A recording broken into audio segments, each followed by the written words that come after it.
You're still watching the After Business Morning. Welcome to Global Business, where we'll take a look at business news stories around the continent of Africa and indeed the rest of the world. My name is Ubong Kings, and here are the headlines making the rounds. Starting off from Africa, where it's reported that East Africa's thermal plant green energy experiencing a revolution. Amazon plans to launch discount store. And still from outside Africa, Volkswagen is to invest billions in Tesla's rival, Rivian. We'll bring you details of these news stories and more right after this break. Please stay.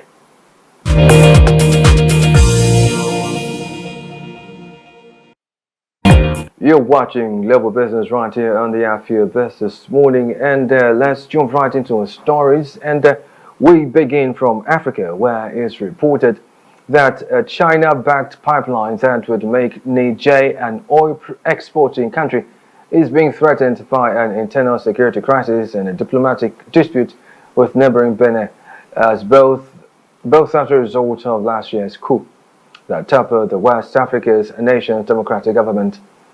The 1,930-kilometer pipeline runs from Niger's Chinese-built Agatem oil field to the port of Cotonou in Benin. Moreover, there has been an attack this week by a local Patriotic Liberation Front rebel group, which claimed to have disabled a part of the pipeline and is threatening more attacks if the $400 million deal with China isn't cancelled. Let's look at this real quickly. To find a solution, let's start from the point of solution. To find a solution, it should be imperative that the Niger junta would probably want to consider routing the oil through neighboring countries, the likes of Chad or Cameroon. Now, another is the option is the fact that they could probably move, so to speak, or route the oil through even Nigeria.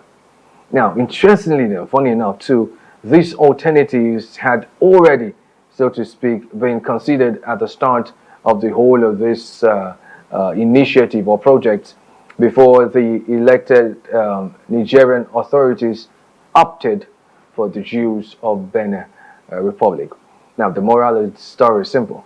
It's this: do not let anything stop your plans. Rather, always have a plan B. Moving on to other stories this morning. Still from Africa, Kenyan President William Ruto has said he won't sign into law a finance bill proposing new taxes.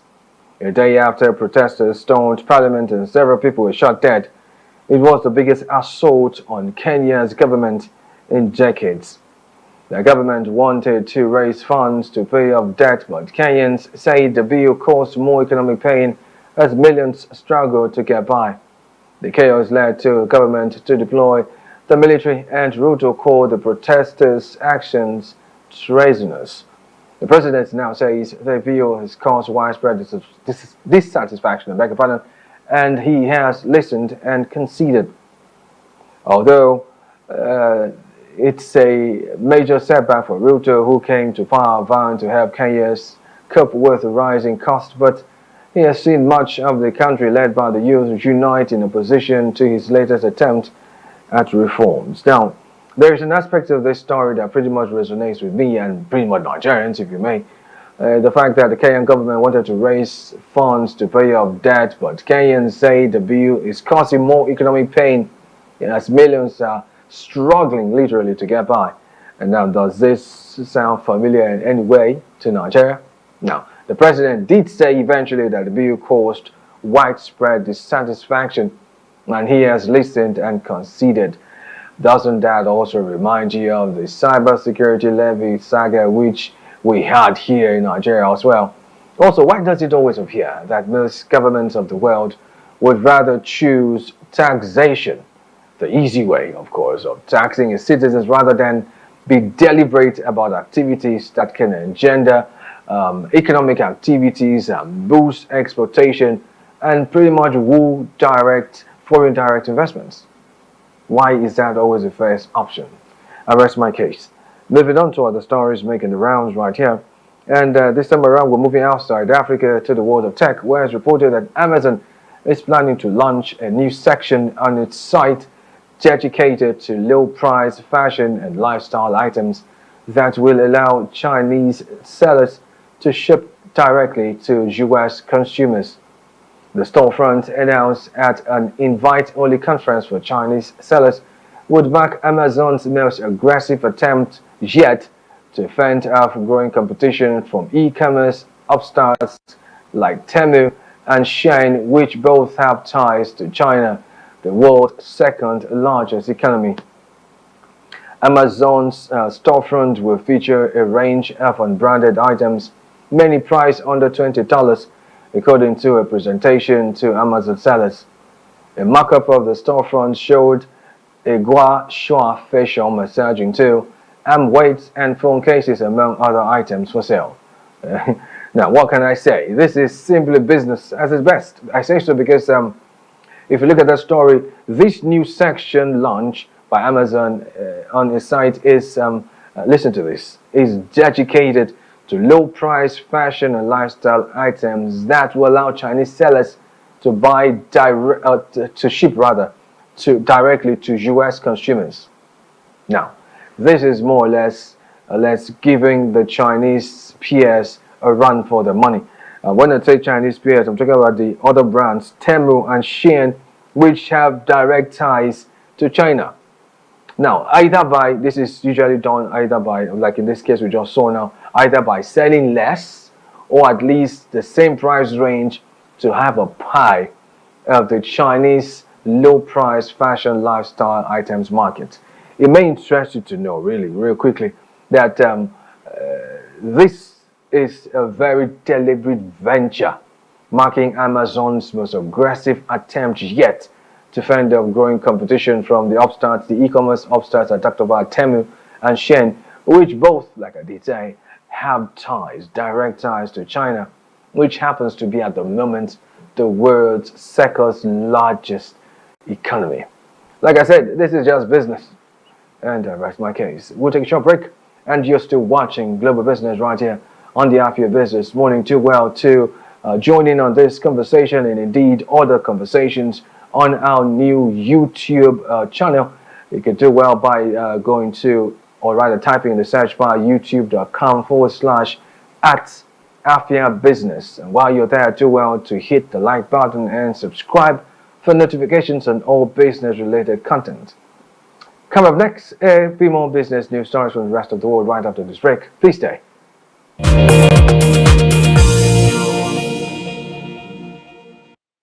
You're welcome back to the Afia Business Morning on Afia TV. You're still watching Global Business, and we're moving on to more business news stories. And we're starting out with this one from the world of automobiles, where it's reported that German car giant Volkswagen has agreed to invest 0.9 billion euros in the electric truck and SUV maker Rivian, with another 3.74 billion euros to be put into Rivian by 2026.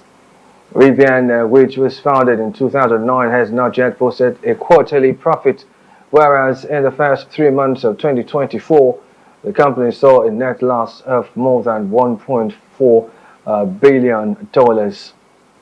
It comes as the electric car sector faces challenges from weakening demand and a trade war which has seen the European Union say it will impose tariffs on Chinese vehicles, which have been rapidly expanding globally.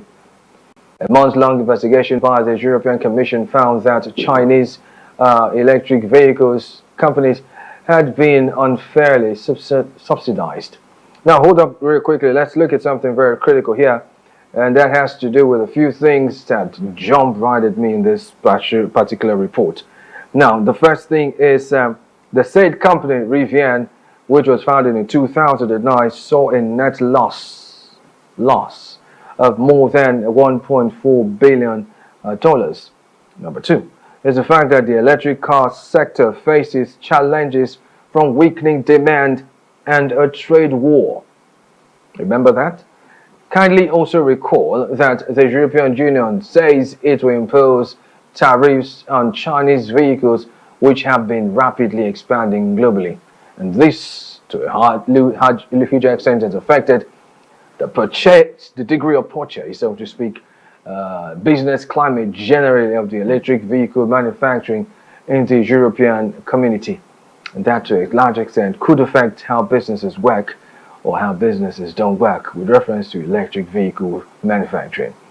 And moving on to other stories, and just before we say bye-byes, let's bring you this report. Still from the automobile industry, luxury British car maker Aston Martin has revealed its limited edition Valiant model, saying it expects deliveries to start towards the end of the year.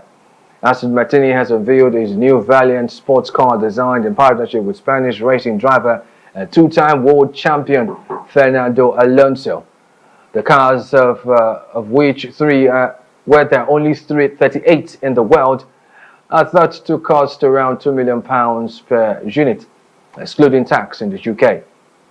Aston Martin has confirmed that all of the cars have already been pre-sold and that deliveries will begin in the fourth quarter of this year. Now, let me break something down quickly for you to understand. And now, are you aware that its previous model, which was the Valor, which of course was the predecessor edition just before the Valiant edition of the Aston Martin, was also a limited edition vehicle which was launched to celebrate Aston Martin's 110th anniversary just last year.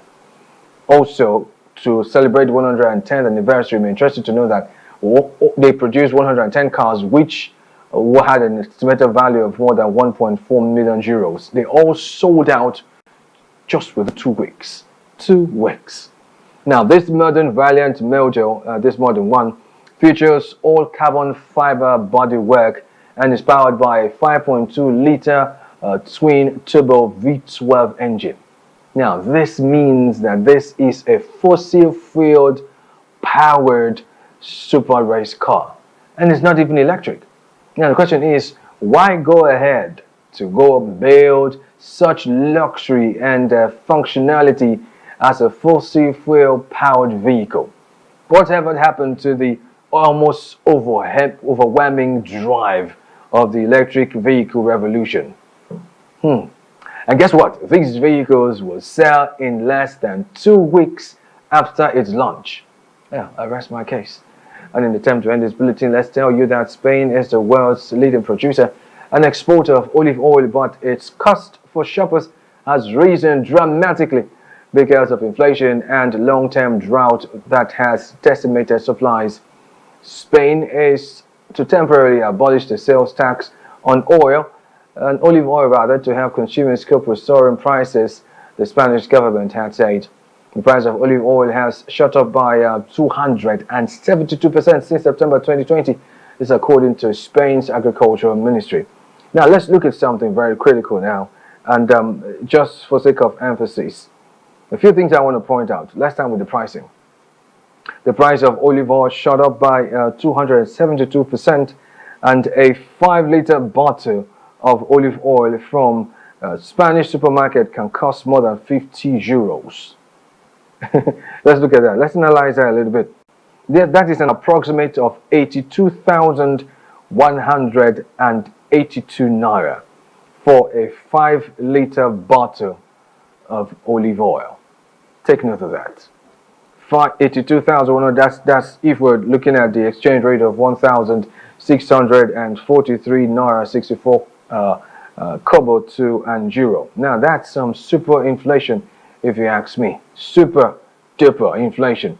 Remember, this is olive oil. It's not palm, vegetable, or groundnut oil. And trust me, this would to a large extent affect religious worship. The regular size of the small size, olive oil is sold at about 5,600 naira now. Then I will leave it just where it is right now. So just put on your thinking cap, imagine what could happen in the next few weeks or years, if possible, if these things do not reduce. I'm talking about inflation now. You're still watching the Afia Business Morning right here on Afia TV. You can join in on this conversation on our new Afia Business YouTube channel. Kindly type in the search bar youtube.com/@Afia Business. While you're there, do well to subscribe, like, and subscribe for notifications so you can get updated on all the business related content happening right here on Afia TV. Coming up next is a conversation on quite a number of key issues relating to business in the Southeast. I'm not going to let the cat out of the bag just yet. The Afia Business Morning will be right back.